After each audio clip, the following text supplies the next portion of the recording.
안녕하십니까 여러분, 취업 전문가 강민혁입니다. 오늘은 조선닷컴 라이브를 통해서 여러분들과 함께 면접에 대해서 살펴보고자 합니다. 하반기 공채 기간이다 보니까 여러분들이 아마 인적성 시험도 보시고 이제 곧 면접에 응시를 하시게 될 텐데요.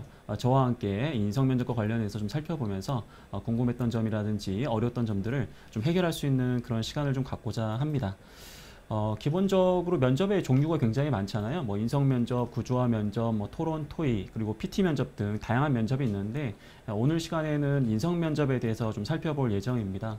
아무래도 인성 면접 같은 경우에는 여러분들이 어떤 회사, 어떤 직무에 지원한다고 하더라도 반드시 거쳐야 되는 그런 면접이기 때문에 어떻게 보면 여러분들 모두에게 굉장히 중요한 면접이라고 생각이 듭니다. 음, 1시간 정도 방송이 좀 진행될 예정이에요. 평상시 같았으면 이제 여러분들과 뭐 실시간으로 이렇게 뭐 Q&A를 뭐 진행할 수도 있는데 오늘은 일단은 제가 3, 40분 정도는 이제 강의와 같이 이제 면접의 핵심 내용들을 여러분들에게 공유를 좀 드리고요. 그리고 30, 40분이 지나고 나서 이제 기자님과 함께 또 Q&A 방식으로 여러분들의 궁금증을 좀 더 해결할 수 있도록 노력을 하겠습니다. 전체적으로 한 3, 40분 정도의 강의 내용은 기본적으로 인성 면접이 어떤 것인지에 대해서 좀 살펴볼 예정이고요. 그리고 여러분들이 어떠한 좀 전략을 갖고 임해야 될지, 특히 실제 여러 가지 이제 질문들이 나올 수 있는데, 저는 이제 인성 면접 같은 경우에는 크게 6가지 유형으로 나눠서 여러분들이 좀 준비를 좀 해줬으면 한다 이렇게 늘 많이 얘기를 하거든요. 그 중에서도 이제 개인 필수 질문에 해당되는 뭐 자기소개라든지 뭐 지원 동기, 입사 포부, 그리고 뭐 어떤 일을 하고 싶은지, 뭐 우리 지원자를 뭐 채용해야 되는 이유가 무엇인지 등 인성 면접을 이제 보러 가는 지원자들이라면 반드시 준비를 해야 되는 그런 답변 위주로 말씀을 좀 드리도록 하겠습니다. 일단 뭐 인성 면접하면 회사마다 좀 다르게 이야기하는 경우가 종종 있습니다. 뭐 인성 면접이라고 하면 우리가 흔히 뭐 사람의 성품에 대해서 평가하는 면접이 아니냐 이렇게 할 수는 있는데 막상 인성 면접 본다고 했는데 뭐 직무와 관련된 뭐 지식이라든지 기술적인 부분이라든지 굉장히 다양한 질문들을 쏟아내거든요. 그만큼 이 인성 면접이라는 것은 이 업무 성과에 영향을 미치는 모든 요소를 평가하는 굉장히 평가의 뭐랄까 이 지표 자체가 굉장히 광범위한 그러한 면접이라고 이해해 주시면 좋을 것 같아요. 가장 기본이자 가장 중요한 면접이고요. 동시에 이제 보통 이제 임원 면접 혹은 실무자 면접 단계에서 이와 같이 인성 면접을 봅니다. 그리고 다른 면접 같은 경우에는 굉장히 정형화된 부분들이 있어요. 이게 무슨 뜻이냐면 뭐 PT 면접이라든지 토론 면접 같은 경우에 사전에 질문지가 주어지는데 이 인사 담당자가 사전에 이제 이 평가를 진행하는 여러 이 면접 그 위원들에게 이러한 질문들 위주로 해주세요 이렇게 하지만 이 인성면접 같은 경우는 굉장히 비정형화된 방식이거든요. 그만큼 이러한 특징이 있다는 걸 이해하는 게 좋을 것 같습니다. 그럼 이제 인성면접에서 여러분들이 어떤 부분을 주로 평가하느냐 이제 그 부분을 이해하시는 게 아무래도 준비에 좀 도움이 될 것 같은데요. 직무 역량과 기반 역량, 인성, 로얄티 등등 굉장히 다양한 요소를 평가합니다. 뭐 직무 역량이라는 것은 우리가 뭐 사기업과 공기업 뭐 이렇게 나눠서 생각할 필요 없이요. 직무 수행 능력이라고 이해를 하시면 좋을 것 같아요. 그 지원 직무에 필요한 지식과 기술 그리고 관련 경험이 있는지 이러한 부분들을 좀 중점적으로 평가를 많이 합니다. 다만 이제 여러분들이 신입으로 지원하는 지원자들이라고 한다면 지나치게 여러분들에게 어떤 전문성을 강조하거나 뭐 전문성을 평가하고 싶은 것보다도 여러분들이 지원 직무와 관련해서 정말 열정이 있고 꾸준하게 준비를 해온 지원자인지 이런 부분들을 많이 평가를 하겠죠. 그리고 이제 기반 역량이라고 할 수 있는 것은 이제 공기업에서 이야기하는 직업 기초 능력을 얘기를 하는 겁니다. 뭐 예를 들면 의사소통 능력이라든지 뭐 대인관계 능력, 그리고 문제 해결 능력, 그리고 뭐 자원관리, 뭐 직업 윤리, 자기 개발 등등 이와 같이 여러분들이 가지고 있는 강점을 통해서 여러분들이 입사하게 된다면 향후에 해당 직무에서 지속적으로 성과를 발휘할 수 있는 인재인지를 또 중점적으로 평가를 하겠죠. 앞부분에 제가 얘기한 2가지 부분은 역량적 관점인데 여러분들도 실질적으로 나중에 일을 하다 보면 역량이 뛰어나다고 해서 다 조직 생활을 잘하는 건 아닙니다. 그렇기 때문에 우리는 이제 인성이라는 부분을 이제 평가할 수밖에 없다라는 거죠. 인성이라는 것은 어떻게 보면 회사의 인재상이나 핵심 가치 그리고 사회 통념적으로 봤을 때 대인관계적 측면에서 여러분들이 가지고 있는 그런 긍정적인 그런 성격들이라든지 그런 부분들을 또 중점적으로 보고 마지막으로는 이제 회사에 대한 입사 그리고 근무 의지 이런 것들을 많이 봅니다. 합니다. 그래서 로열티에 대한 부분인데 여러분들이 단순하게 면접 가셔가지고 저 진짜 이 기업 가고 싶습니다. 뭐 이렇게 얘기한다고 해서 평가자가 그 말을 들어주는 건 아니고 여러분들이 회사에 대해서 얼마나 이해하고 있는지 그리고 회사가 추구하고자 하는 그런 목표를 얼마나 이해하고 공감하고 있는지 그런 부분들을 바탕으로 회사는 여러분들의 이 로열티와 관련된 부분도 평가를 진행을 합니다. 자, 큰 틀에서 봤을 때는 직무 역량과 기반 역량, 로열티 인성 이제 이런 부분을 평가하는데 아무래도 면접이다 보니까 여러분들이 어떻게 전달을 하는지도 굉장히 중요합니다. 즉, 이 컨텐츠적인 부분도 있지만 이 비언어적인 측면에 대한 부분도 여러분들 표정이라든지 아니면 말하는 속도, 톤, 뭐 제스처 이런 것들을 통해서 얼마든지 우호적인 그러한 부분들을 전달할 수 있겠죠. 자, 이러한 평가 해소를 바탕으로 우리는 이제 말 그대로 실제 이 평가 담당자들 어떻게 평가를 진행하냐면 여러분들에게 뭐 예를 들어서 A등급, B등급, 뭐 C등급, D등급, E등급 이렇게 해서 구분을 합니다. 예를 들어서 A등급 같은 경우에는 뭐 반드시 채용을 해야 된다. 이렇게 A등급을 받게 되면 채용 TO에 관계없이 합격하는 경우가 종종 있습니다. 하지만 대다수의 우리 지원자들은 B, 즉 채용을 긍정적으로 고려해 봐라. 약간 이런 정도 수준으로 합격하는 경우가 많고요. 그 다음에 C 같은 경우에 보통이다. D는 뽑지 말아라. E는 절대 뽑지 말아라. 예를 들어서 평가위원이 여러 명이 있는데 한 명이라도 E를 주게 되면 나머지 평가위원들이 가장 높은 점수를 준다고 하더라도 탈락하겠죠. 그러니까 여러 가지 회사마다 이런 평가 지표들이 다양하게 있는데 기본적으로 이러한 틀이 있다는 걸 여러분이 참고하시고요. 좀 더 눈치가 빠르신 분들 같은 경우에는 내가 가급적이면 굉장히 튀어가지고 고득점을 받는 것도 중요하지만 안정적으로 좀 리스크 관리를 하는 것도 좀 중요하겠다. 약간 그런 의미도 여러분들이 고려해 주시면 좋으실 것 같아요. 그럼 인성 면접은 보통 어떻게 진행되느냐? 뭐 크게 이제 개별 면접으로 진행이 될 수도 있고요. 그 다음에 뭐 집단 면접으로 진행이 될 수도 있습니다. 혹은 면접위원이 실무자인지 혹은 임원인지 등등 해서 굉장히 여러 가지 유형으로 바뀌게 되어 있거든요. 근데 기본적으로 봤을 때 여러분들은 개별 면접을 좀 더 싫어하시는 분들도 있고요.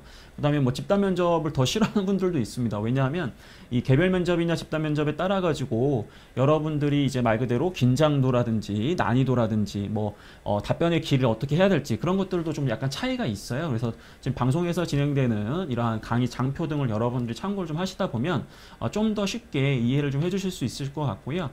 보통 여러분들이 1차 면접 때는 실무자 면접을 많이 보게 됩니다. 왜냐하면 일단 역량의 허들을 넘어야 임원들이 여러분들의 인성을 평가하기 때문에 보통 1차 면접 때는 실무자 면접에서 여러분들의 직무 수행 능력과 이 강점에 대한 부분 위주로 평가를 한다면 임원 면접 같은 경우에는 여러분의 역량의 허들을 넘은 사람들이 올라오기 때문에 역량적 측면보다도 조직 적합도라든지 인성적 측면 이런 부분들을 많이 평가하는 경향이 있다라고 생각을 좀 하시면 좋을 것 같고요. 특히 여러분들이 이제 답변의 길이, 즉 얼마나 좀 길게 할 수 있겠냐 얘기 많이 하지만 기본적으로 일단 면접관들은 여러분들이 말을 길게 하면 싫어합니다. 특히 임원일수록 여러분들에 대한 어떠한 뭐랄까 인내심 이게 굉장히 좀 적으시기 때문에 여러분들이 좀 답변을 좀 더 간결하게 한다라는 뭐 그런 이야기를 많이 들어보셨을 거예요. 그럼 일단 보통 여러분들이 한 번도 이제 인성 면접을 보지 않았던 분들이 있을 수 있기 때문에 어떤 프로세스로 진행이 되냐면 일단은 대기 장소에서 대기를 하다 보면 이제 진행자가 여러분들의 이름을 호명을 합니다. 그럼 여러분들은 그분과 함께 이제 면접실로 가게 되겠죠. 그럼 이제 문을 열고 들어가게 되면 이제 입장하시고 착석을 하게 되면 이제 확인 질문 등을 통해서 여러분들을 1차적으로 스크리닝을 합니다. 말 그대로 여러분들이 오자마자 바로 그냥 막 우리 회사에 왜 지원했냐 뭐 이렇게 물어보는 게 아니라 뭐 자기소개도 한번 해보고 그 이력상에서 어떤 특이점이 있는지에 대한 부분을 보통 확인하는 편이고요. 확인 질문이 끝나고 나면 이제 좀 더 심화된 질문들이 들어갑니다. 여러분들의 핵심 역량이 무엇인지, 과거에 우리 지원자가 노력했던 부분이 무엇인지 이제 그런 경험들을 통해서 핵심적으로 이제 여러분들의 역량적 측면이라든지 인성적 측면을 평가하게 되어 있습니다. 그리고 마무리 퇴장 부분 같은 경우에는 이제 아무래도 오늘 뭐 면접에 대해서 뭐 평가자가 이제 여러분들에게 마지막 하고 싶은 말이 있다든지 아니면 질문이 있다라고 한다면 그런 부분들을 받으면서 이제 면접을 마무리하게끔 되어 있습니다. 자, 그러면 우리는 보통 이 전략을 좀 갖고 들어가야 되는데 대부분 지원자들이 인성 면접을 보기 전에 특히 이제 여학생들 같은 경우에는 모든 예상 질문에 이제 시나리오를 다 작성해가지고 이렇게 암기하시는 분들도 있는데 뭐 사람에 따라서는 그러한 방법들이 나쁜 방법은 아닙니다. 하지만 모두 다 그렇게 할 필요는 없다라는 것을 말씀을 좀 드리고 싶고요. 기본적으로 질문이 오게 되면 이 질문이 무엇을 평가하는 것인지에 대한 부분을 먼저 고려하셔야 돼요. 그리고 그 평가에 해당되는 부분을 나는 강조하기 위해서 나의 경험과 어떤 성과로서 그런 것들을 증명하려고 하셔야 되고, 또한 면접이기 때문에 면접관이 좀 더 나의 답변을 좀 더 간결하고 명확하게 이해할 수 있도록 전달에 대한 부분들도 여러분들이 고려를 좀 해주셔야 되겠죠. 자, 이제 몇 가지 제가 좀 중요한 부분들을 좀 언급을 좀 하려고 하는데, 대부분의 우리 지원자들, 저희 제자들도 마찬가지고 이렇게 학생들을 좀 보면 면접 가기 전에 걱정을 굉장히 많이 합니다. 뭐 제가 학점이 안 좋아요. 제가 뭐 졸업해서 공백기가 길어요. 저 여성 지원자다 보니까 이 직무에서는 좀 불리할 것 같아요. 굉장히 이런 걱정을 많이 하는데, 누구나 단점은 있을 수 있어요. 근데 그 단점 때문에 떨어지는 게 절대 아니고, 우리 지원자가 과연 합격할 수 있는 역량이 있느냐, 이제 그게 굉장히 중요한 부분이거든요. 근데 대다수의 지원자들은 단점을 극복하는 거에만 급급하고, 정작 본인이 채용돼야 되는 이유에 대한 부분을 명확하게 수립해서 면접에 임하는 지원자는 많이 없다라는 거죠. 그러니까 이 면접장에서 얼마든지 제가 뭐 모르는 질문이 나올 수도 있고 답변을 좀 잘 못할 수도 있고 실수할 수도 있습니다. 왜? 사람이기 때문에. 그러한 부분으로 인해서 여러분들 바로 탈락시키거나 그렇게 하지 않습니다. 그렇기 때문에 여러분들은 내가 정말로 이 면접에서 내가 어려움이 있다고 하더라도 이게 하나가 있기 때문에, 나의 무기가 무엇이 있기 때문에 합격할 수 있다라는 그런 자신감을 얻을 수 있는 그런 핵심 강점을 좀 준비를 하셔야 되고요. 특히 자기소개나 지원 동기, 그 다음에 뭐 직무에 적합한 이유, 이런 거 굉장히 중요한 질문이죠. 그리고 채용되어야 하는 이유, 뭐 이런 부분에 있어서는 여러분들이 정말로 철저한 준비가 좀 필요하다라는 말씀을 좀 드리겠습니다. 자, 두 번째는 이제 경청을 좀 잘하는 게 중요하다라는 말씀을 좀 드려야 될 것 같아요. 아니, 면접을 보다 보면 난 당연히 면접관님 말에 굉장히 잘 듣는다라고 여러분 많이 얘기하시거든요. 근데 대다수의 지원자들이 경청이 잘 안 되기 때문에 굉장히 엉뚱한 답변을 많이 하는 경우가 있습니다. 그 면접관들이 싫어하는 여러분들의 그 지원자의 진상 면접 순위가 3위가 말을 길게 하는 사람, 2위가 동문서답 하는 사람, 1위가 그 동문서답 길게 하는 사람들이거든요.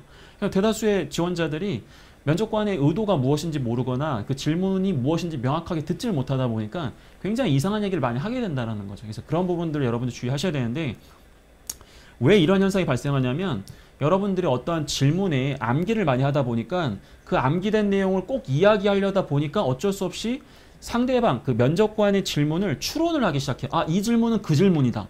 근데 그렇게 단정하는 순간 말 그대로 동문서답할 가능성이 굉장히 높아진다는 거죠. 그래서 암기를 하고 핵심적인 부분들에 대해서 준비하는 건 좋지만, 똑같은 질문이라고 하더라도 면접관이 어떠한 각도에 의해서 여러분들에게 질문을 드리는지에 따라서 그 답변의 포인트는 조금씩 달라집니다. 그런 것들을 자연스럽게 녹여내는 것이 중요한데, 여러분들은 이 질문은 그 질문이니까 내가 외운 이 답변을 하면 되겠다, 이렇게 얘기하다 보면 여러분들 진상 1순위가 될 때가 많다는 거죠. 그래서 그런 부분들을 굉장히 좀 주의하셔야 된다는 것을 말씀 좀 드리고요.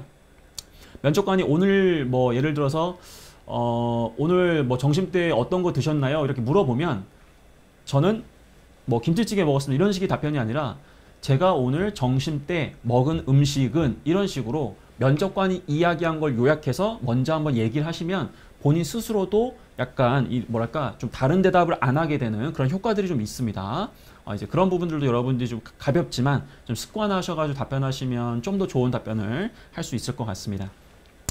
자, 그리고 세 번째가 정말 이것도 좀 중요한 부분인데, 인정하고 긍정으로 마무리하는 게 굉장히 중요합니다. 이게 무슨 뜻이냐면, 여러분들은 면접관이 공격을 하게 되면 좀 뭐랄까 저항하는 기질이 좀 있어요. 이거 예를 들면 너는 왜 이렇게 학점 관리를 못했니? 라고 하면 여러분들은 이 질문이 끝나자마자 제가 뭐 학점 관리 못한 건 뭐 다양한 경험을 했기 때문이고 뭐 이렇게 막 얘기하거든요.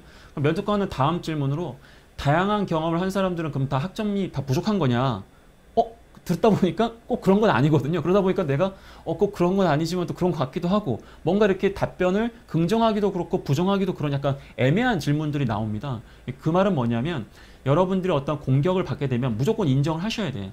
학점 왜 관리 못했느냐? 학생 신분으로서 학점 관리를 못한 것은 저희 가장 부족한 부분이고 저도 반성하는 부분입니다. 다만 학점을 통해서 공부하는 것도 중요하지만 저는 사람을 통해서 공부하는 부분들에 흥미를 갖고 있었기 때문에 대외 활동을 통해서 좀 부족한 부분도 많이 보완할 수 있었습니다. 지식적인 부분도 지금 중요성을 인지했기 때문에 최근에 어떤 노력을 하고 있습니다. 이런 식으로 긍정으로만 마무리하시면 된다라는 거죠. 근데 여러분들이 뭐 이렇게 뭔가 어떤 공격 요소가 왔을 때 그걸 부정해버리면 다음 질문들이 계속해서 어려운 질문들이 나오기 때문에 그런 것들을 좀 받아들이는 모습을 좀 보여주시는 게 굉장히 좋습니다.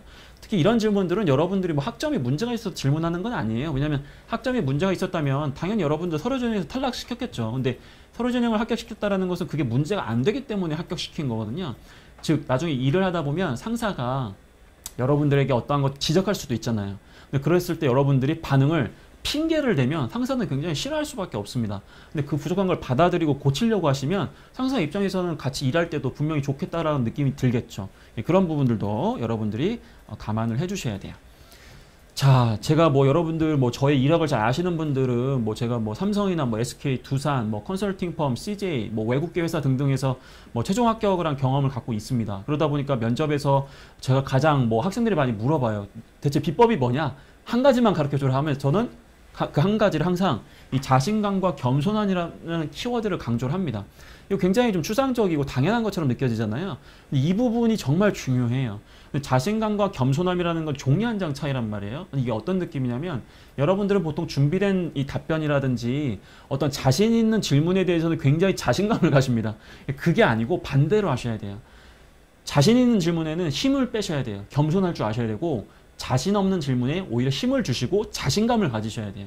아까 얘기한 것처럼 특히 임원들이 여러분들에게 좀 뭐랄까 면접을 보고 좀 칭찬을 하는 경우가 어떤 게 있냐면 이 친구는 굉장히 젊은이답다 이렇게 얘기를 하는 경우가 있는데 이건 정말 극찬입니다. 극찬. 근데 왜냐하면 대다수의 임원들이나 평가자들은 여러분들 면접을 딱 보고 나면 요즘 취업 준비생들은 이렇게 얘기가 나면 뒤에는 들을 필요도 없어요. 다 부정적인 이야기입니다. 무슨 뜻이냐면 임원들은 여러분들의 그 에너지를 굉장히 좋아해요. 그러니까 여러분들이 뭔가 부족하지만 뭔가를 해내려고 하는 그런 의지, 긍정적인 기운들 그런 것들이 굉장히 중요한데 그런 게 결국 여러분들이 자신감이나 이런 겸손함에서 나오는 것들이거든요. 그래서 이런 부분들을 여러분들이 조금 참고해 주시고 특히 면접을 볼 때 어려운 질문이 왔을 때 면접관이 눈을 회피한다든지 뭐 말끝을 흐린다라든지 이런 부분 정말 주의해 주셔야 되고요. 당당하지만 인정할 건 인정하고 긍정으로 마무리하면 좀 더 좋은 모습을 보여줄 수 있게 됩니다.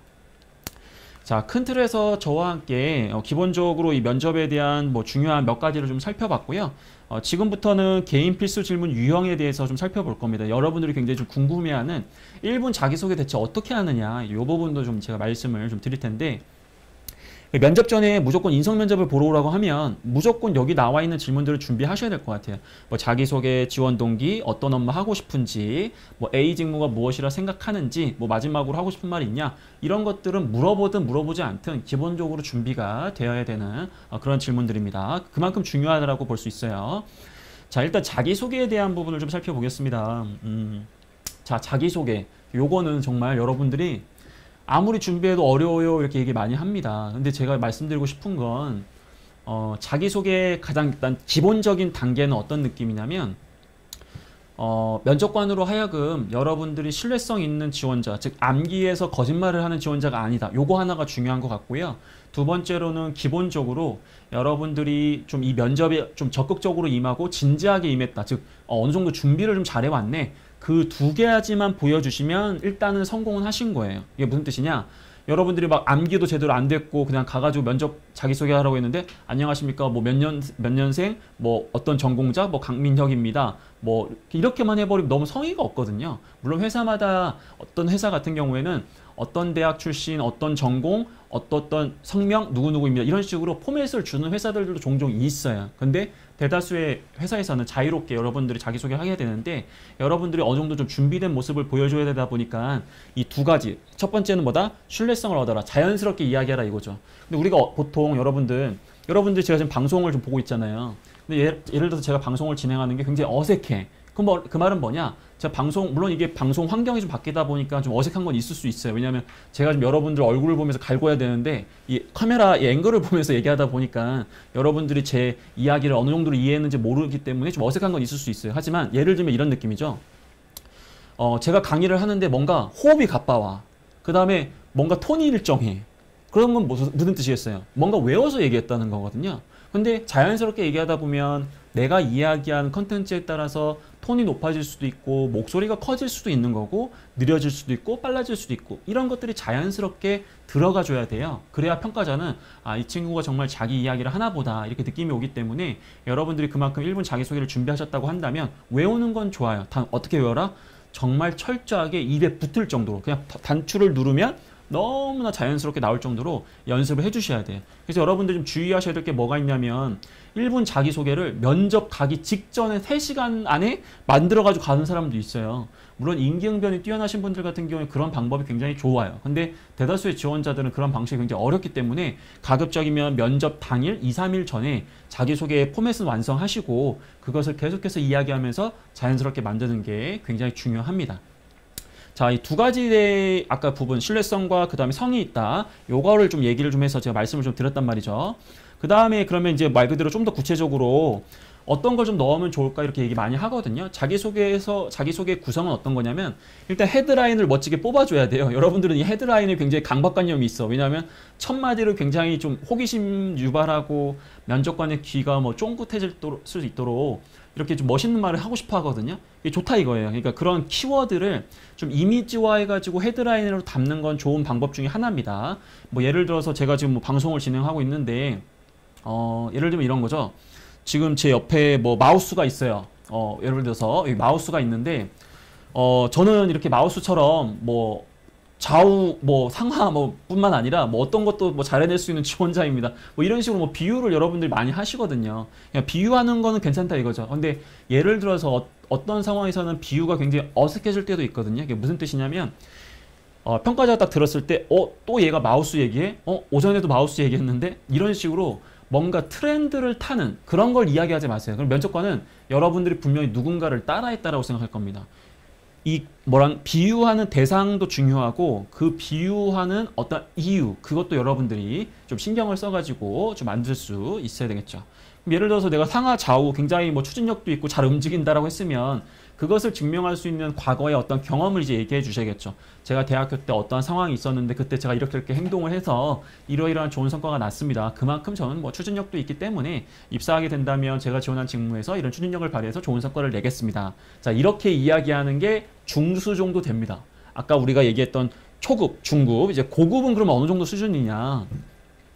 자기만의 논리 구성이 있어야 돼요. 그리고 자기만의 전략이 있어야 됩니다. 이게 무슨 느낌이냐면 여러분들 예를 들어서 좀 면접 때 긴장을 되게 많이 해요. 그리고 말을 약간 좀 소극적으로 하는 편이야. 마음속으로는 그렇지 않아. 근데 내가 면접 가게 되면 항상 그렇게 돼. 그러다 보니까 면접관이 나를 좀 약간 좀 뭐랄까 부정적으로 볼 것 같아.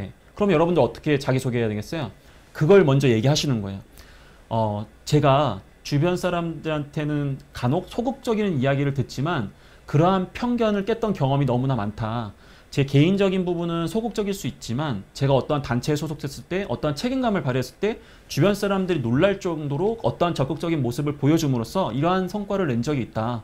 내가 비록 오늘 면접에서 다소 그런 모습이 있을 수 있고 또 그런 부분을 보완해야 된다고 생각해서 보완하고 있지만 팀 활동에서 책임감을 발휘했던 그러한 모습들도 면접에서 보여주고 싶다. 약간 뭐 이런 식으로 해서 평가자로 하여금 여러분들이 갖고 있는 단점이 정말 단점이 아니다라는 것을 심어준과 동시에 본인이 가지고 있는 강점을 극대화할 수 있는 그러한 전략도 여러분들이 자기소개에 얼마든지 담아낼 수 있다라는 거죠.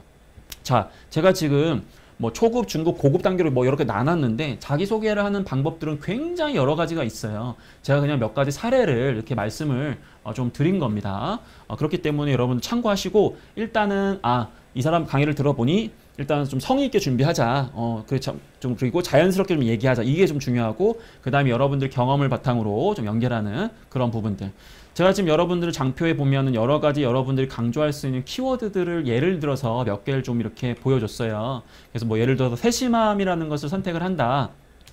그러면 이제 여러분들이 세심함이라는 것을 좀 멋지게 표현할 수 있는 자신만의 어떤 문구를 만든다든지 명언을 활용한다든지 아니면 뭐 좌우명을 얘기한다든지 뭐 이런 것들을 적절하게 응용하셔가지고 헤드라인을 만들 수 있겠죠. 그리고 나서 이제 여러분들이 경험과 성과, 과거에 내가 어떤 경험에서 어떠한 성과를 낸 적이 있다. 뭐 이와 같이 얘기하시면 되겠습니다. 그리고 아무래도 이제 회사에 입사해서 어떠한 뭐 기여하겠다 이런 의지로 마무리해 주는 게 좋기 때문에 이런 부분들을 담아내신다면 자기소개에 대한 좀 힌트 정도 얻으셨을 거예요. 근데 이 방송을 통해서 여러분들 당장 뭐 이제 자기소개를 완성할 수는 없겠지만은 기본적으로 큰 틀에서 좀 이런 부분들을 여러분이 리마인드 하시면 좋으실 것 같아요. 그래서 단점을 좀 인정하되 장점을 좀 극대화하는 케이스. 제가 지금 장표로 여러분들 뭐 예를 들어서 뭐 어떠한 단점이 있다 뭐 이런 것들을 보여주되 사실 나 알고 보면 정말 행동을 잘하는 사람이다 약간 이런 부분을 보여줌으로써 면접 과정 중에서 드러날 수 있는 단점이 정말 단점이 아니다라는 것을 좀 극대화하기 위해서 좀 반전을 좀 주기 위해서 이러한 부분들을 좀 예를 들어서 보여드리고 있는 겁니다. 자, 좋습니다. 뭐 이런 예들이 있는데 일단 이런 부분들을 여러분 참고하시고 자기소개를 준비하시면 좋으실 것 같아요. 자기소개에 대한 부분은 이 정도로 마치도록 하고요. 이 지원 동기에 대한 부분도 살펴보겠습니다. 뭐 지원 동기 사실 뭐 엄마가 아니까 지원하는 기업들도 많이 있잖아요, 그렇죠? 근데 우리가 이거를 갖고 뭐 예를 들어서 굉장히 좀 성의 있게 또 만들어 줘야 되는데 지원 동기는 요것만 여러분들이 아시면 될 것 같아요. 내가 이 회사가 너무 좋아가지고 지원했다 이렇게 얘기 안 하셨으면 좋겠어요. 이게 무슨 말이냐면 여러분들이 지원한 회사는 많은 구직자들이 다 좋아합니다. 평가자도 이미 알아요. 여러분들 우리 회사 좋아하는 거. 근데 가급적이면 좋아해요. 아니면 어떤 찬양하는 이런 듯한 느낌보다도 내가 이 회사를 더 좋게 만들기 위해서 지원했다. 약간 이런 식으로 적극적인 부분으로 이야기를 해주시는 게 더 좋습니다. 물론 사기업과 공기업을 좀 나눠볼게요. 공기업 같은 경우에는 여러분들이 지나치게 적극적으로 내가 뭐 이런 걸 개선하기 위해서 지원했다? 뭐 이렇게까지 얘기 안 하셔도 좋아요. 하지만 사기업 같은 경우에는 어쨌든 수익 추구를 가장 중점적으로 하는 조직이기 때문에 여러분들이 말 그대로 입사 후에 어떤 내가 지원한 직무에서 이런 걸 한번 기여해 보려고 지원한 것이다. 그와 관련된 방법으로 얘기를 한번 해보시라는 거죠. 여기 보시면 뭐 직업관으로 뭐 강점을 발휘할 수 있는 기업이기 때문에 그 다음에 뭐 가치관에 부합된다. 여러분들이 가장 많이 얘기하는 게 요겁니다. 뭐 도전 내가 중요시 여기는데 이 회사 같은 경우에 어떤 사례 봤을 때 뭐 도전을 중요시 하더라. 이와 같은 패턴으로 너무나 많은 지원자들이 쓰기 때문에 변별력이 없어요. 혹은 뭐 여러분들이 이제 지원 직무에서 중요하게 생각하는 문화를 실천하는 기업이다. 뭐 예를 들면 이런 거지. 내가 영업 직무에 지원하는데 영업에서 가장 중요한 게 실천력인데 이 회사 CEO께서 어떠한 노력을 하는 것처럼 이 회사는 정말 그 실천력을 가장 중요시 여기는 회사 아니냐. 그렇기 때문에 내가 지원한 직무에서도 좀 더 내가 생각한, 지향하는 그러한 철학과 유사하기 때문에 입사 후에 같이 무언가를 더 잘해낼 수 있을 것 같아서 지원했다. 뭐 이와 같은 논리는 얼마든지 여러분들이 만들어낼 수 있겠습니다. 본인이 이제 직업관에 부합하는 사례도 이제 얘기를 좀 해주셔야겠죠. 그래서 이 회사가 뭐 어떻더라 이런 내용인데 가급적이면 여러분들이 발로 뛰는 노력을 통해 가지고 이 회사에 대해서 분석한 내용을 얘기해 주시는 것도 굉장히 좋은 방법입니다. 뭐 예를 들면 뭐 이제 뉴스에서 봤다 이렇게 얘기하면 너무 쉽잖아요. 그래서 뉴스에서 봤을 뿐만 아니라 뭐 채용 설명회 등을 통해서 뭐 알아보고 혹은 본인이 직접 이제 이 회사의 어떠한 제품이나 상품 등을 실제로 이용해 보면서 분석해 보면서 그런 노력도 얼마든지 얘기할 수 있겠습니다. 이걸 바탕으로 또 입사 후에 어떻게 해보겠다. 약간 이런 식의 약간 입사 후 포부처럼 비전을 좀 담는 게 굉장히 좋은 방법 중에 하나죠. 자, 그 다음에 이제 하고 싶은 업무가 무엇인가? 이런 질문도 굉장히 중요합니다, 여러분들. 하고 싶은 일이 어떤 게 있느냐? 자, 요것도 이제 굉장히 중요한데, 얼마나 여러분들이 지원 직무에 대해서 이해를 하고 있는지, 자, 요 부분이 또 굉장히 좀 중요한 부분이잖아요. 요건 답변 순서를 세 가지로 나눠서 이야기하시는 것도 좋으실 것 같아요. 나 희망 역할, 만약 기회가 주어진다면 저는 B 역할을 수행하고 싶다. 그렇죠? 물론 이제 땡땡 직무는 A, B, C 등 다양한 역할을 수행해야 되는 것을 알고 있는데, 지금 회사가 이런 이슈가 있다 보니까 저의 강점을 발휘해서 이 역할을 한다면 좀 뭐랄까 회사에 기여할 수 있기 때문에 내가 이거 좀 해보고 싶다. 이렇게 하면 평가자는 어떤 느낌이냐면 얘가 지가 하고 싶은 거 하려는 이게 아니라 회사를 위해서 이걸 하려고 하는구나. 약간 친조직 정서를 보여줄 수 있다라는 거죠. 이와 같은 방법으로도 얼마든지 얘기를 좀 할 수 있어요. 공기업에 지원하시는 분들 같은 경우에는 직무가 아니라 대부분 직군으로 채용을 진행하잖아요. 예를 들어 행정직군. 행정직군 안에는 경영기획, 경영관리, 인사, 총무, 재무, 회계, 뭐 그 다음에 뭐 구매, 뭐 이거 다 있단 말이에요. 그 중에서 뭐 만약 기회가 주어진다면 저는 그 특정 직무, 뭐 경영기획 뭐 직무를 수행하고 싶다 이렇게 얘기해도 돼요. 물론 땡땡 직군은 이런 식으로 응용하셔도 됩니다. 이런 것들은 이제 여러분들 얼마든 응용 가능하신데 가급적이면 희망 역할을 얘기할 때 저 이거 하고 싶어요. 이것보다도 좋지만 그 이유가 내가 회사를 생각했을 때 내 강점과 좀 연결해서 좀 더 회사에 좀 더 많은 기여를 하고 싶어서 자 이런 부분들을 좀 하겠다. 약간 이런 식으로 강조할 수 있다라는 거죠. 그 다음에 또 이제 관련된 질문이 지원 직무가 무엇이라 생각하는가? 이거 임원들이 굉장히 많이 물어보는 질문들 중에 하나예요. 그러니까 단순하게 이제 여러분들이 그 교과서에 나와 있는 그 지원 직무에 대한 설명을 하라는 게 아니라 우리 지원자가 생각하는 그 해당 직무에 대한 철학을 얘기하는 거거든요. 굉장히 좀 어려운 개념인데 그래도 여러분들이 이 답변을 어떻게 하는지에 따라서 지원 직무에 대해서 어느 정도의 내공을 가지고 있는지를 우리는 좀 판가름할 수 있는 그런 내용이라고 보시면 될 것 같아요. 뭐 예를 들면 품질 직무는 주로 A, B, C 등 역할을 수행하면서 뭐 어떠한 목표를 달성해야 되는 것으로 알고 있습니다. 다만 저는 품질은 어떠한 이유 때문에 이러이러한 것이라고 생각을 합니다. 이런 식으로 좀 더 여러분들이 단순하게 뭐 직무 소개에 나와 있고 교과서에 나와 있고 책에 나와 있고 인터넷에 나와 있는 일반적인 내용뿐만 아니라 여러분들이 정말 이 직무의 희노애락을 고려하셔가지고 그런 것들을 감안해서 이 직무 정말 이런 것 같습니다. 개인적으로 이렇게 얘기하는 걸 굉장히 좋아해요. 이 면접도 그렇고 뭐 자기소개서도 그렇고 평가자가 제일 좋아하는 건 어떤 거냐면 여러분들만의 생각이 담긴 것들을 굉장히 좋아합니다. 어차피 정답은 교과서에 나와 있고 인터넷에 다 나와 있어요. 어차피 우리가 지금 정보사회에 있고 그 지식적인 부분은 인터넷을 통해서 얼마든지 찾을 수 있는 거거든요. 근데 평가자가 궁금한 것은 여러분들의 그런 사고에 대한 부분입니다. 그렇기 때문에 단순하게 지원 직무가 무엇이라 생각하는지 이런 것들을 얘기할 때 땡땡 직무에 대한 역할만 얘기하지 마시고 여러분들이 느끼는 그 직무에 대한 개인적인 견해 이제 그런 부분들을 갖고 이야기를 하신다면 좀 더 좋은 모습을 보여주실 수 있을 거라고 생각이 듭니다. 자, 그리고 이제 또 관련된 질문 중에 이제 앞부분에 이제 이런 질문이 나왔으면 이제 지원 직무에 본인이 적합한 이유 혹은 뭐 본인을 채용해야 되는 이유 이게 굉장히 중요한 질문이잖아요. 그렇죠? 여러분들은 대부분 강점을 얘기하시는 분도 있고요. 뭐 직무 수행 능력을 얘기하시는 분들도 있습니다. 일단은 답변 순서는 여기 나와 있는 것처럼 적합한 이유를 요약하시고 그리고 직무 열정이라든지 강점을 제시하시고 겸손과 의지를 재강조하는 단락으로 좀 구분하시면 좋을 것 같은데요. 뭐 땡땡 직무, 땡땡 직구는 어떠한 이유 때문에 무엇보다 어떠한 역량 혹은 어떠한 인성이 필요하다 생각하고 저는 이러한 역량을 쌓기 위해 노력해 왔기 때문에 적합하다 생각합니다. 대표적으로 A 경험에서 저는 이 역량을 어떤 행동을 통해서 어떤 성과를 내면서 좀 발휘해 왔습니다. 이런 역량을 쌓았기에 부족하지만 제가 땡땡 직무에서 적합하다 생각합니다. 이런 식으로 여러분들이 명확하게 본인은 이런 강점이 있어요. 이렇게 얘기하는 게 아니라 지원 직무는 어떠한 이유 때문에 이러한 강점이 필요하다라는 논리를 먼저 만드시는 게 좀 더 설득력이 있습니다. 그리고 나서 이제 여러분들 그 강점이라든지 여러분들이 가지고 있는 어떤 직무 수행 능력이라든지 그러한 부분들을 발휘했던 명확한 사례, 즉 경험을 통해서 성과와 함께 그걸 보여주시고요. 마무리는 그렇다고 본인이 뭐 저 되게 잘났어요. 뭐 이런 식으로 얘기하는 게 아니라 말 그대로 겸손하게 좀 더 본인은 배워가고 있다. 자기 개발 중이다. 좀 더 완성되어 가고 있다. 그런 의지를 좀 보여줌으로써 겸손함을 보여주는 것도 좋은 방법이라고 보여집니다. 그 다음에 뭐 입사 후 이루고자 하는 포부, 뭐 관련된 질문으로는 너 5년 뒤에 뭐 하고 싶니? 뭐 10년 뒤에 뭐 하고 싶어? 뭐 이런 식으로 물어볼 수도 있고요. 뭐 입사 후에 어떠한 직책까지 올라가고 싶은가? 뭐 이렇게도 질문할 때 있습니다. 그 다음에 뭐 인생에서 업무 말고 또 이루고자 하는 비전이 있느냐? 뭐 이런 식으로 또 개인적인 질문을 할 때도 있어요. 근데 큰 틀에서는 이 질문은 어쨌든 지원하고자 하는 회사의 방향과 일맥상통해야 됩니다. 이게 무슨 뜻이냐면 여러분들이 아무리 역량이 뛰어나다고 하더라도 여러분들이 이야기하는 포부가 지원하고자 하는 회사의 방향성과 어긋난다면 우리는 함께 갈 수 없다라는 거죠. 그러한 측면에서 여러분들은 좀 더 중장기적으로 여러분들이 잡은 목표가 어떻게 이 회사와 연결될 수 있는지에 대한 부분을 고려하실 수 있으셔야 됩니다.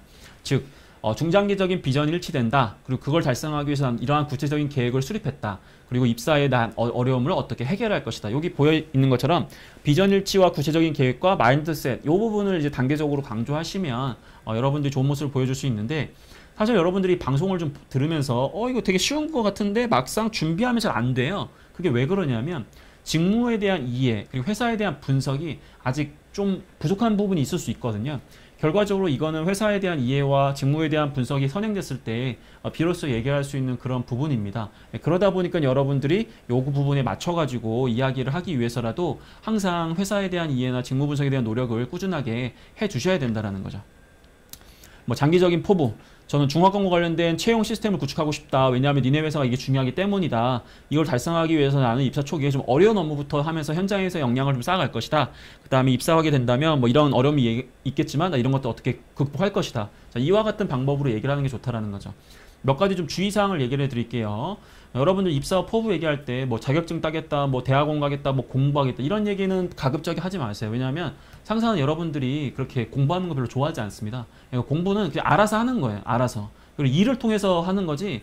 여러분들이 거기 가가지고 무슨 대학원 가겠다. 그건 여러분들 그냥 개인적인 그냥 뭐랄까 추억 속으로 간직하시는지 아니면 여러분들 마음속 깊은 곳에 그냥 간직하시고 나중에 여러분들 개인적인 계획을 갖고 이렇게 하시라는 거죠. 그 다음에 이제 뭐 회사에 대해서 알고 있는 부분을 모두 이야기해봐라. 뭐 이런 질문 할 때도 있어요. 이거 말 그대로 여러분들이 특히 어떤 사람들한테 이런 질문을 많이 하냐면 여러분들 다 면접을 보다 보면 여러분들 약간 준비가 좀 덜 돼 있다든지 아니면 우리 회사에 막 오고 싶어 하지 않는 느낌이 들면 이 친구에 대한 로얄티를 내가 좀 더 평가해 봐야겠는데 그래서 이제 물어봅니다. 회사에 대해서 어떤 부분을 알고 있는지. 자, 그러면 이런 것들을 답변할 때는 그럼 대체 어느 정도까지 얘기를 해야 되냐? 여기 나와 있는 것처럼 뭐 비전 및 주요 사업, 땡땡 기업은 어떠어떠한 비전 하에 A, B, C 등의 사업 포트폴리오를 가지고 있다. 해당 산업에서 무엇보다 어떠한 경쟁 우위소를 가지고 있어야 되는데 이 A 기업은 이 부분에서 어떤 노력을 하면서 어떤 강점을 가진 것으로 알고 있습니다. 특히 최근 이러한 이슈가 있기 때문에 이러한 추진 사업 등을 종종종 이렇게 하고 있다라는 것. 이런 식으로 단계적으로 나누시면 좀 더 논리적이고 체계적으로 이 회사에 대해서 분석했다는 내용과 성의 있게 준비했다는 내용을 얼마든지 강조할 수 있게 됩니다. 자, 그리고 질문하고 싶은 것이 있다면 뭐 이렇게 물어볼 때 있어요. 솔직하게 뭐 연봉이 얼마에 물어보고 싶은데 이런 질문하면 면접관이 싫어하잖아요. 그렇죠? 이런 질문은 가급적이면 안 하시는 건 좋고요.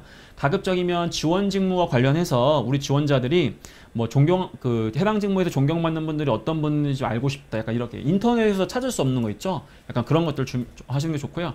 뭐 입사하게 된다면 제가 해야 되는 역할과 목표 그리고 책임 그리고 내가 어떠한 일할 때 이런 좀 뭐랄까 그 권한을 좀 가질 수 있는지 그런 게 좀 궁금하다. 이런 식으로 해서 정말 내가 입사하게 된다면 정말 일을 하고 싶어 미치겠는데 그거와 관련해서 궁금한 것들이 어떤 게 있는지 이제 그런 것들을 좀 고민하는 듯한 느낌을 주시는 게 굉장히 좋고요.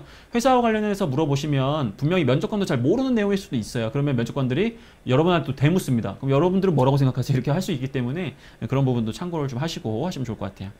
자, 마지막으로 오늘 강의 마지막으로 이제 마지막 하고 싶은 말 이제 요건데 요것도 이제 말 그대로 면접 분위기에 따라 달라져요. 면접 분위기가 좋으면 이제 입사 의지를 강조하는 게 좋고요. 만약 면접 분위기가 안 좋고 내가 병풍이 됐어. 그러니까 어떤 느낌이 있냐면 면접을 보러 가시게 되면 나한테 질문을 많이 안 하고 옆에 있는 사람한테만 질문을 하고 관심이 없을 때가 있어요. 그럼 불안하잖아요. 그럴 때는 면접 분위기가 안 좋기 때문에 다시 한번 내가 정말 채용되어야 되는 그러한 적합한 이유에 대해서 여러분들이 강조하는 것도 굉장히 좋은 방법입니다.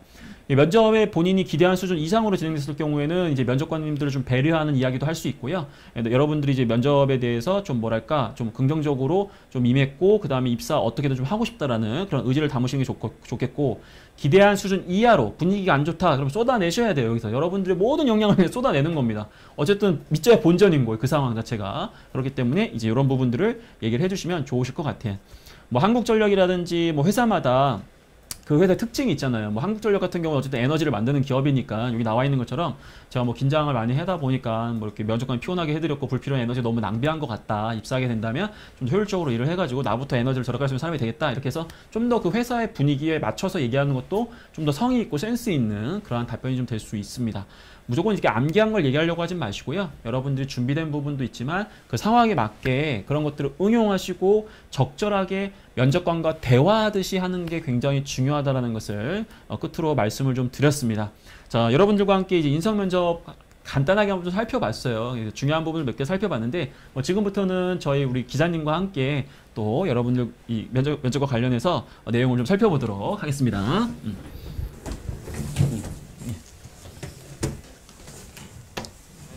네, 안녕하세요. 저 조선비즈 이종현 기자라고 합니다. 40분 동안 너무 좋은 강의 감사드리고요. 저도 들으면서 되게 유익한 시간이었습니다. 고맙습니다. 방송해 주시는 동안에 좀 질문이 여러 개 들어와서 제가 대신 좀 질문을 드릴게요. 이 취준생님 질문인데 이게 아무리 준비를 이렇게 많이 해도 예. 이 긴장을 하면 대답을 잘 못하는 경우가 있다. 예. 근데 이런 긴장을 좀 면접 때 줄일 수 있는 방법이 뭐가 있을까? 예. 과연 뭐 청심환 이런 걸 먹는 게 예. 도움이 될까? 예. 이런 질문이거든요. 일단 저도 청심환을 먹어봤어요. 네. 근데 효과가 그렇게 없더라고요. 음, 이거 사람마다 다를 수 있겠는데 네. 저는 크게 두 가지를 좀 말씀드리고 싶어요. 첫 번째는 이 마인드적인 측면과 네. 두 번째는 이제 실행과 관련된 부분인데 마인드적인 측면은 일단은 아까도 얘기했지만 뭔가 내가 거기서 평가받는다는 느낌이 들면 위축될 수밖에 없거든요. 네. 그리고 인생에서 굉장히 중요한 순간이다 보니까 뭔가 이 자리에서 내가 말 조금만 실수를 해도 내가 굉장히 좀 뭐랄까 탈락할 것이다라는 불안감이 있는 거거든요. 그렇죠. 근데 사실 면접을 진행하다 보면 대다수의 지원자들이 한 20-30% 정도의 부정적인 답변을 합니다. 그 말은 뭐냐면 실수를 한다고 해서 떨어지지 않는다라는 거예요. 근데 네. 우리 지원자들은 한 번 실수하면 거기서 이제 멘탈이 무너지거든요. 그렇죠. 그런 것들을 좀 주의했으면 좋겠고 좀 더 앞에 있는 평가자가 약간 그 동네 아저씨 사실 뭐 그 면접관님도 해봤자 뭐 사우나 가면 항상 뭐 바나나 우유 챙겨 먹고 약간 그런 아저씨들인데 너무 그걸 정말 대단한 사람처럼 이렇게 하다 보면 더 불안해지는 거예요. 그래서 좀 더 편안하게 대화하는 약간 그런 거를 좀 요구하고 싶고요. 두 번째는 그 친구가 긴장한다라는 건 결국 그 환경 자체가 긴장된다라는 거거든요. 그럼 좋은 방법은 실행을 통해 가지고 그와 유사한 환경에 많이 처해 보는 거라고 저는 생각을 해요.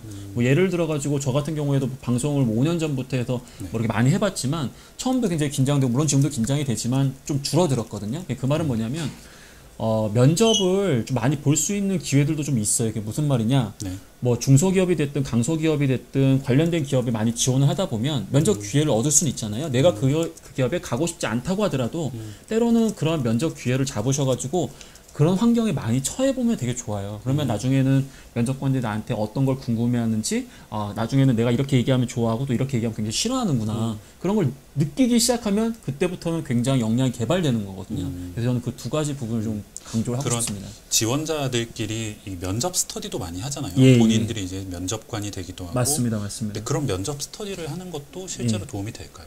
저는 그래도 도움이 된다라고 생각을 합니다. 근데 이 면접 스터디를 할 때 가장 주의할 점은 뭐냐면 그 익숙함을 떨쳐버릴 수 있어야 되거든요. 처음에 할 땐 되게 긴장이 돼요. 그렇죠. 근데 하다 보면 이 친구랑 나 맨날 끝나가지고 뭐 떡볶이도 사 먹고 뭐 맥주 한잔하는 친구인데 그렇죠. 저희들 다 알다 보니까 얘기하는 게 굉장히 편해질 때가 많아요. 그러면 그때부터 효과가 없는 겁니다. 그래서 약간 좀 익숙함이라는 걸 떨쳐버리기 위해서 그 스터디원들을 자주 바꾸면서 하는 것도 굉장히 도움이 될 겁니다. 알겠습니다. 또 다른 질문 드리면은 내일 면접자님이 질문 주셨는데 정말 이분은 내일 그 지원한 회사 대표와 1대1로 면접을 하신대요. 최종 면접이겠죠. 근데 어떤 태도로 면접에 들어가야 될지를 궁금해 하시더라고요. 좀 간절한 모습을 보여야 할지 아니면 당당한 모습을 보여야 할지. 그 두 가지를 다 보여주면 참 좋은데 쉽지 않잖아요. 네. 약간 이런 느낌 있잖아요. 되게 컨텐츠는 되게 간절해 보이는데 표현은 되게 당당한 거예요. 그걸 이해하셔야 돼요. 우리 구직자들이. 그게 무슨 느낌이냐면 예를 들어 이럴 때 있잖아요. 제가 누군가한테 화를 내고 싶어요.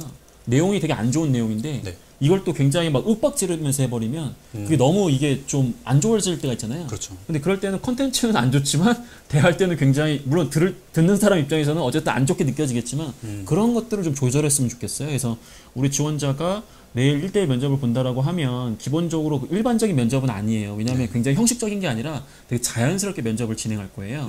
그러다 보니까 뭐 딱딱하게 뭐 1분 자기소개 해봐라 뭐 이런 식으로 막 하기보다도 굉장히 뭐 긴장도 풀어줄 수 있고 와서 되게 현실적인 얘기들을 많이 할 거거든요. 그래서 너무 암기한 걸 얘기하려고 절대 하지 마시고 잘 들으려고 하시고 약간 집안 어른들하고 얘기할 때 얘기 잘 듣고 거기에 말씀을 좀 하는 약간 그런 식의 태도만 취해도 굉장히 좀 좋을 것 같아요. 알겠습니다. 실무 면접자님이 주신 질문인데 이 면접에서 그 회사가 지원한 회사가 뭔가 잘못하고 있는 부분이 있어요. 그래서 그 부분을 지적하면서 제가 이런 대안을 가지고 있습니다라고 이야기하는 게 과연 도움이 될까라고 질문을 주셨거든요. 저는 기본적으로 좋은 자세라고 보여집니다. 전제 조건은 대안이 있어야 된다라는 거예요. 근데 뭐 예를 들어서 A 기업에 지원하는데 그 A 기업 오너께서 좀 그렇다 이렇게 얘기해 버리면 이런 건 대안이 없는 거잖아요. 그런 건 절대 안 되고 내가 봤을 때 직무적으로 봤을 때 좀 더 이렇게 업무를 하거나 이러한 부분들을 개선했으면 좋겠다. 어떤 대안이 있다. 이런 식으로 저는 얘기하는 거는 굉장히 좋은 자세라고 생각이 드는데 단 요거는 톤이 강한 내용이기 때문에 네. 겸손함은 기본적으로 밑바탕이 돼야 됩니다. 전제 조건이 있어야 돼요.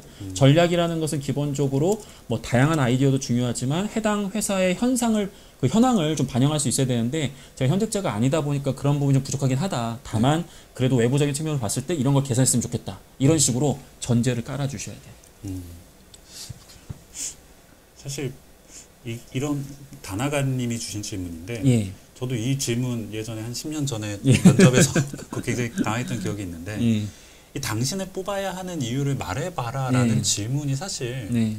되게 막연하더라고요. 저는 어떤 뭔가 좀 100% 정답 같은 게 있을까요? 예, 일단 이 상황을 좀 이해해야 되는데 네. 평가자가 약간 그래도 우리 지원자를 긍정적으로는 보고 있는 부분이라고 저는 생각을 합니다. 이게 무슨 뜻이냐면 면접을 진행하다 보니까 이 친구가 그래도 나쁘지 않아요. 괜찮아요. 근데 뭔가 확신을 주지 못하는 거예요. 그러다 보니까 이 친구한테도 내가 뭔가를 좀 긍정적으로 보고 싶은데 네. 내가 더 이상 할 질문은 없고 야 네가 이제 나를 좀 설득을 해봐라 약간 그런 느낌이거든요. 그런 상황이라고 한다면 대부분 면접 초기보다는 면접 마지막 부분에 이와 같은 질문들이 좀 나오는 편입니다. 그렇죠. 예, 그러다 보면 가급적이면 앞에서 이야기했던 내용을 다시 한번 요약해서 얘기하기보다도 네. 약간 물론 순발력이 굉장히 중요한데 센스를 좀 보여주셔야 돼요. 그러니까 무슨 느낌이냐면 면접관님께서 지금 그러한 부분들을 질문을 주셨다는 것은 제가 확신을 주지 못한 거라 생각을 한다. 그만큼 제가 부족한 부분이 있지만 저는 최소한 말귀는 알아듣고 센스는 있다. 그래서 평가자 혹은 상사께서 궁금해하고 답답해하는 부분들을 명확하게 짚을 수 있는 사람이기 때문에 전 적합하다. 이런 식으로 또 얘기해 주는 것도 분명히 또 면접관이 그런 가려운 부분들을 긁어주는 거기 때문에 도움이 좀 될 수도 있습니다. 알겠습니다. 수요일 면접님이 주신 질문인데 예. 이분은 또 내일 모레 면접을 보시나봐요. 공공기관 최종 면접인데 경쟁률이 굉장히 높다. 예. 근데 다대일로 이제 최종 면접이 15분 정도 진행되는데 예. 사실 다대일을 15분 진행하는 거는 발언 기회가 별로 그쵸. 많지 않은 거잖아요. 이럴 때는 어떤 식으로 좀 준비를 하는 게 좋을까요? 예, 일단은 개인별로 봤을 때 질문을 많이 받아봤자 뭐 3개 정도라고 보여져요. 네. 아마 공통 질문 2개, 그 다음에 개인 질문 하나 정도가 아마 그래도 이제 확률적으로 나가지 않을까 생각이 좀 드는데, 이럴 때는 일단은 본인들이 준비한 답변들이 굉장히 많이 있는데, 네. 면접관의 질문을 고지고대로 그 질문에만 답변하시면 안 된다는 거. 예를 들면 이런 느낌이죠. 평가자가 우리 지원자한테 취미가 뭐냐? 야, 이거 겨우 이거 물어보려고 나한테 지금 최종 면접 보는 거 약간 이런 느낌이 들 수는 있거든요. 그쵸. 근데 예를 들어서 제가 본인이 지원한 이 공공기관이 뭐 예를 들어서 뭐 산업인력공단이라든지 자기개발과 관련된 곳이다. 네. 예를 들면 그러면 취미가 뭐냐? 예, 저 취미는 뭐 이런 부분인데 평상시에 제가 이런 게 부족하다 보니까 좀 중장기적으로 이런 걸 보완해보고자 또 이런 흥미를 좀 갖게 됐습니다. 이게 얘기는 사실은 취미가 이거다라고 얘기하는 게 아니라 이걸 통해서 자기개발 능력이 있다는 걸 증명하는 거예요. 그래서 평가자가 물어보는 질문을 단순하게 표면적인 것만 이해하려고 하지 마시고 내가 정말 이 회사에서 일을 할 때 필요한 역량과 그 다음에 인성적인 부분을 어떻게 그 질문 안에 담아낼지가 굉장히 중요한데 우리 지원자들은 그 표면적인 것만 듣고 제 취미는 뭐 그냥 뭐 등산입니다. 나가버리거든요. 그럼 나는 대체 뭘 위해서 이 면접장에 온 거지? 이렇게 답답해하는 친구들이 꽤 많습니다. 그렇죠. 이 질문은 사실 저도 궁금했던 거기도 하고 여러 분들도 질문 좀 주셨는데 이 삼성을 준비하시는 분들이 어쨌든 굉장히 많잖아요. 많죠. 이 삼성의 인성 면접에서 좀 특별히 좀 신경을 써야 할 것들이 있을까요?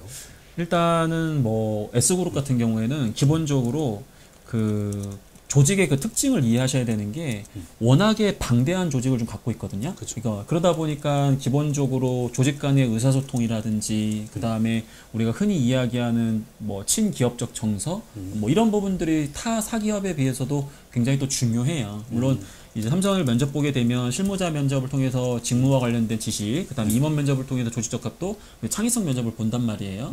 굉장히 다양하게 면접이 있는데 그래도 어쨌든 삼성은 계열사마다 약간 특이한 차이점이 있겠지만 기본적으로 전자 중심으로 해서 이야기를 좀 드린다면 그 조직에 대해서 좀 융화될 수 있는 부분들을 특히나 더 강조하시는 게 굉장히 좀 중요하다라는 부분을 말씀드리고 싶습니다. 이거는 제가 좀 궁금했던 건데 보면은 이 로열티를 좀 보여주는 게 중요하다는 말씀을 해주셨잖아요.